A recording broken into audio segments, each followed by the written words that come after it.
अस्सलाम वालेकुम दोस्तों, एक हिंदू औरत आप सल्लल्लाहु अलैहि वसल्लम के बारे में गलत बातें की। उसने सवाल किया कि आप ये लोगों को नस्ब करते हैं कि नबी सल्लल्लाहु अलैहि वसल्लम है।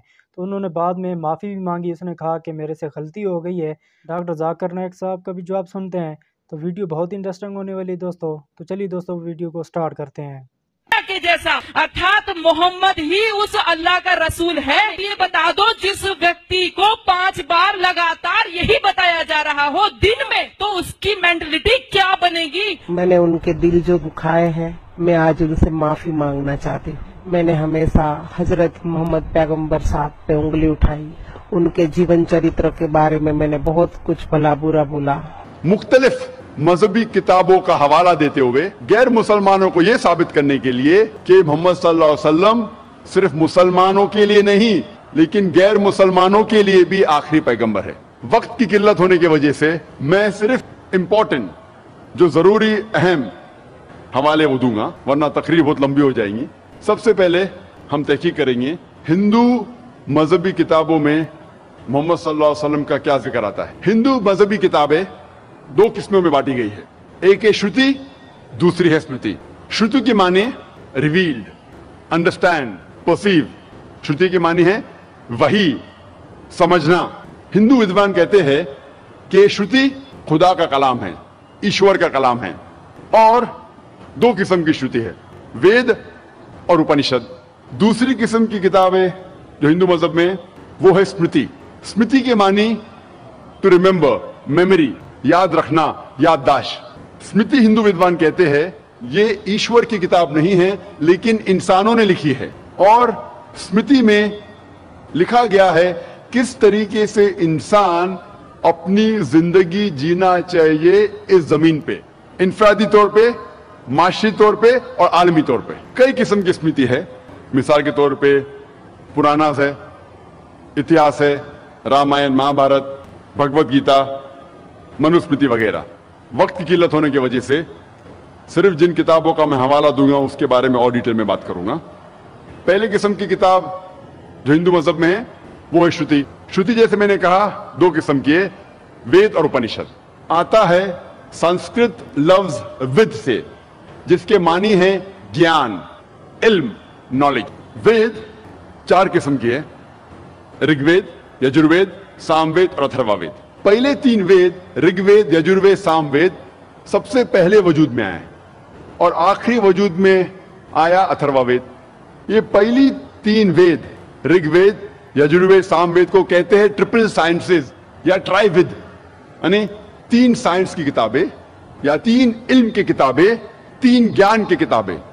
ऋग्वेद जब आप पढ़ेंगे, इसमें लिखा है सॉन्ग्स ऑफ प्रेजेस, तारीफ के गीत। यजुर्वेद में है सॉन्ग्स ऑफ सैक्रिफाइस और सैक्रिफिसेस फॉर्मूलाज, कुर्बानी के श्लोक्स। सामवेद में है मेलोडी। अथर्ववेद में है मैजिकल फॉर्मूलाज, जो चमत्कार के श्लोक है उसके बारे में जिक्र आता है अथर्ववेद में। हिंदू विद्वान में इख्तिलाफ है कि वेद कब वजूद में आया। स्वामी दयानंद सरस्वती के हिसाब से, जो आर्य समाज के बानी हैं, वो कहते हैं वेद 131 करोड़ साल पुरानी किताब है, 1310 मिलियन ईयर्स ओल्ड। लेकिन अक्सर हिंदू विद्वान कहते हैं कि वेद तकरीबन 4000 साल पुरानी किताब है। तो अक्सर हिंदू विद्वान कहते हैं कि वेद तकरीबन 4000 साल पुरानी किताब है, मजहबी किताब है। लेकिन एग्जैक्ट कभी वजूद में आए ये किसी को नहीं पता। हिंदू विद्वान को यह भी नहीं पता कि वेद किस जगह पे पहली बार वजूद में आई, दुनिया के किस इलाके में। हिंदू विद्वान को यह भी नहीं पता कि सबसे पहले कौन से इंसान को मिली या कौन से संत या कौन से ऋषि को मिली। इतने इख्तिलाफ के बावजूद हिंदू ये मानते हैं कि वेद सबसे ऊंची हिंदू मजहबी किताब है। अगर वेद किसी और हिंदू मजहबी किताब से टकराती है तो हमें मानना चाहिए वेद में सबसे ऊंची। दूसरी किस्म की किताब मैंने कहा कि स्मृति। स्मृति में पुराणास है, इतिहास है। पुराना जैसे हम जानते हैं उर्दू और हिंदी में पुराना मतलब एंशिएंट, पुरानी किताब, इसीलिए उसका नाम है पुराना। पुराना में जिक्र आता है किस तरीके से कायनात वजूद में आई और कहानी किससे है, देव और देवी के। और पुराना को 18 जिल्दों में तकसीम किया था महर्षि व्यास ने, और एक अहम पुराना का नाम है भविष्य पुराना। मोहम्मद सल्लल्लाहु अलैहि वसल्लम का जिक्र करने के पहले हिंदू मजहबी किताब में मैं आपसे ये कहना चाहूंगा, पहले ये हम समझ ले कि अवतार के क्या मानी हैं। ये संस्कृत लफ्ज अवतार आता है अव और त्र से, जिसके मानी है डिसेंड डाउन, नीचे नाजिल होना या नीचे आना। जब आप ऑक्सफोर्ड डिक्शनरी पढ़ते हैं, इसमें लिखा है कि avatar according to Hindu mythology is the coming down of a deity or a reward soul in bodily form on the earth. Oxford dictionary के मुताबिक अवतार एक भगवान है या खुदा है जो इंसानी जिस्म में इस जमीन पे आता है, ये हिंदू माइथोलॉजी के हिसाब से। तो अवतार के मानी है भगवान खुदा जमीन पे आता है इंसान के रूप में या कोई रूप धारण करके। और अक्सर हिंदू अवतार के बारे में जब जिक्र करते हैं वो हवाला देते हैं भगवत गीता का, चैप्टर नंबर 4 श्लोक नंबर 7 से 8, जिसमें लिखा है यदा यदा ही धर्मस्य ग्लानिर्भवति भारता, जब जब जुल्म बढ़ेगा ओ भारता, और जब भी नेकी घटेगी मैं रूप धारण करूंगा अच्छाई का साथ देने के लिए और बुराई को तबाह करने के लिए और इस धर्म को कायम करने के लिए। संभवामि युगे युगे, हर युग में मैं रूप धारण। ये 2 श्लोक मंत्रा जो भगवत गीता में, इससे आता है अवतार के बारे में। अवतार का जिक्र है भागवत पुराना में भी, खंड 9 अध्याय 24 श्लोक नंबर 56 में, जब जब नेकी घटेंगी और जुल्म बढ़ेगा तब तब मैं रूप धारण करूंगा।